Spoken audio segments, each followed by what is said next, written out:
বিসমিল্লাহির রহমানির রহিম। আসসালামু আলাইকুম দর্শক, এই মুহূর্তে বাংলাদেশের সরকারি চাকরিজীবীদের জন্য সবচেয়ে গুরুত্বপূর্ণ যে খবরটি আসছে তা হলো নবম জাতীয় পে স্কেলের গেজেট প্রণয়নের কাজ এখন চূড়ান্ত পর্যায়ে।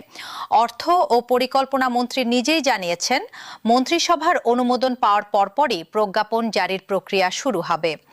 2 আগস্ট প্রকাশিত এক প্রতিবেদনে জানানো হয়েছে, সরকারি চাকরিজীবীদের বহুল প্রতীক্ষিত নবম জাতীয় পে স্কেল বা নতুন বেতন কাঠামোর গেজেট প্রণয়নের কাজ চূড়ান্ত পর্যায়ে রয়েছে বলে জানিয়েছেন অর্থ ও পরিকল্পনা মন্ত্রী আমির খসরু মাহমুদ চৌধুরী।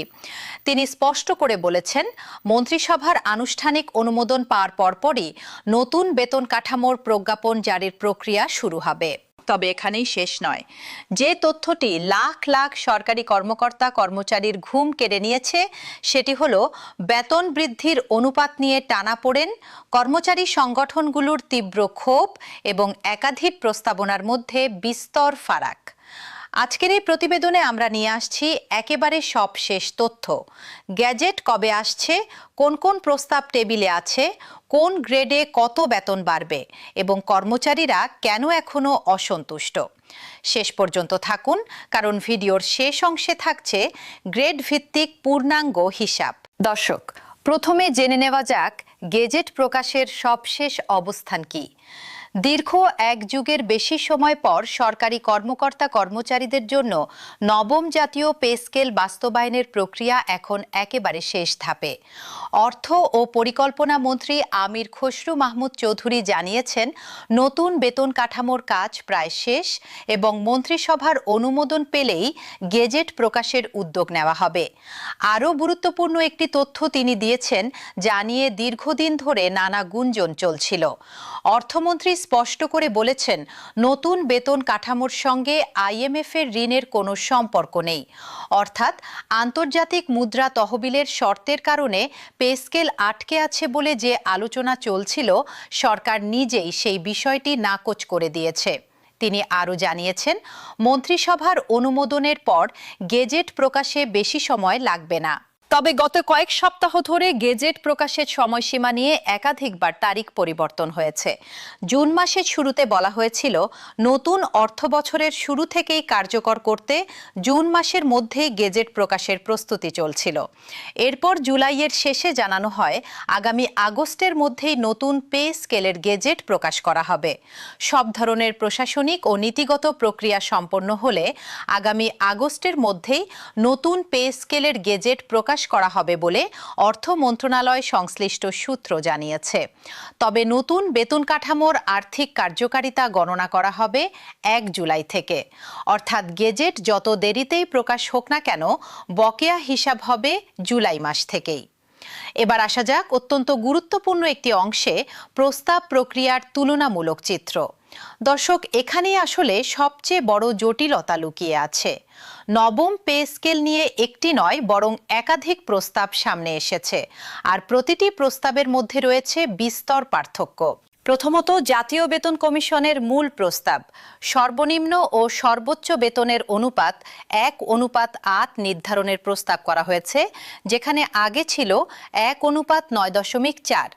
কমিশনের সুপারিশ অনুযায়ী নিম্ন গ্রেডে, বিশেষ করে 20তম গ্রেডে সর্বোচ্চ 140% পর্যন্ত বৃদ্ধি হতে পারে, আর উচ্চ গ্রেডে তুলনামূলক কম 80 থেকে 105% পর্যন্ত বৃদ্ধির প্রস্তাব দেওয়া হয়েছে।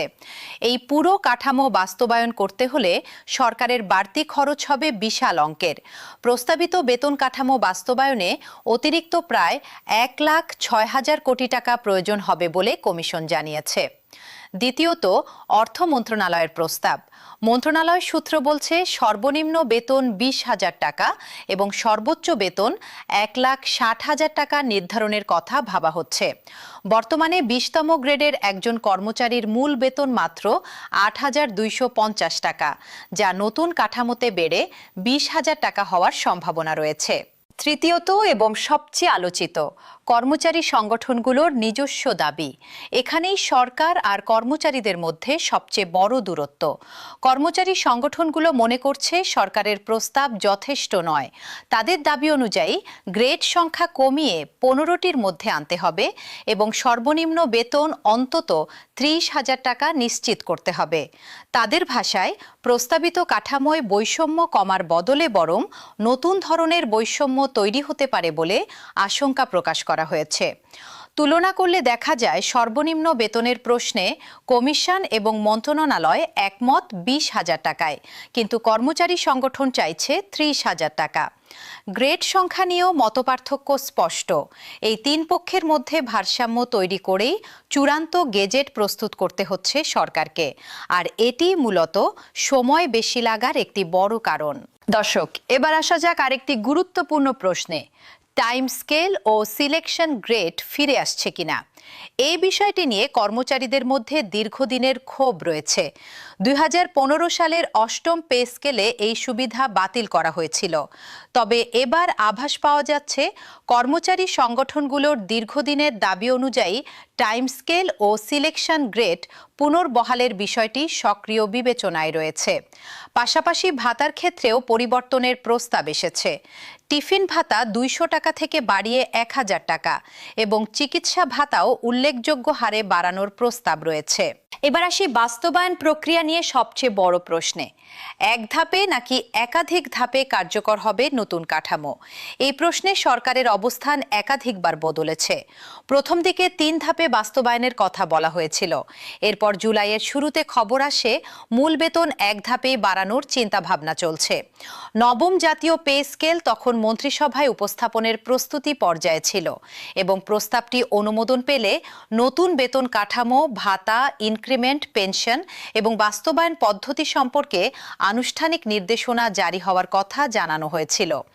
সেই প্রতিবেদনে আরও বলা হয়, সরকারের পরিকল্পনা অনুযায়ী নতুন পে স্কেলের কার্যকারিতা ধরা হচ্ছে 1 জুলাই 2026 থেকে। তবে চূড়ান্তভাবে এক ধাপে হবে নাকি ধাপে ধাপে তা নির্ভর করছে মন্ত্রিসভার চূড়ান্ত সিদ্ধান্তের ওপর। জাতীয় বেতন কমিশনের সুপারিশ পর্যালোচনার জন্য গঠিত সচিব কমিটি তাদের প্রতিবেদন প্রায় চূড়ান্ত করে ফেলেছে বলে জানা যাচ্ছে। এরপর প্রস্তাবটি অনুমোদনের জন্য মন্ত্রিসভায় উপস্থাপন করা হবে এবং অনুমোদনের সঙ্গে সঙ্গেই প্রজ্ঞাপন জারির প্রক্রিয়া শুরু হয়ে যাবে। দর্শক, এখন চলুন দেখে নেওয়া যাক কেন এত দেরি হচ্ছে গেজেট প্রকাশে। মূলত দুটি কারণ সবচেয়ে বেশি আলোচিত। প্রথমত, 3টি ভিন্ন প্রস্তাবের মধ্যে সমন্বয় করা, যা আমরা আগেই আলোচনা করেছি। দ্বিতীয়ত, আর্থিক সংস্থানের প্রশ্ন। 1,06,000 কোটি টাকার অতিরিক্ত চাহিদা মেটাতে সরকারকে বাজেট কাঠামোতে বড় ধরনের সমন্বয় আনতে হচ্ছে। অর্থ মন্ত্রণালয় সূত্রে জানা গেছে 2026 থেকে 27 অর্থ বছরের জন্য প্রায় 9.30 লাখ কোটি টাকার একটি মহা পরিকল্পনা করা হচ্ছে, যার মধ্যে নতুন পে স্কেল আংশিক বা পূর্ণাঙ্গভাবে অন্তর্ভুক্ত থাকবে। এত বিশাল অঙ্কের বাজেট সমন্বয় করতে গিয়েই মূলত সময় বেশি লাগছে বলে ধারণা করা হচ্ছে। দর্শক, এখন গ্রেড ভিত্তিক সম্ভাব্য বেতন বৃদ্ধির চিত্রটি একটু বিস্তারিতভাবে বুঝে নেওয়া যাক। বর্তমান কাঠামোয় সর্বোচ্চ গ্রেড অর্থাৎ প্রথম গ্রেডের মূল বেতন 78,000 টাকা, যা নতুন প্রস্তাবে বেড়ে 1,60,000 টাকা হওয়ার প্রস্তাব রয়েছে।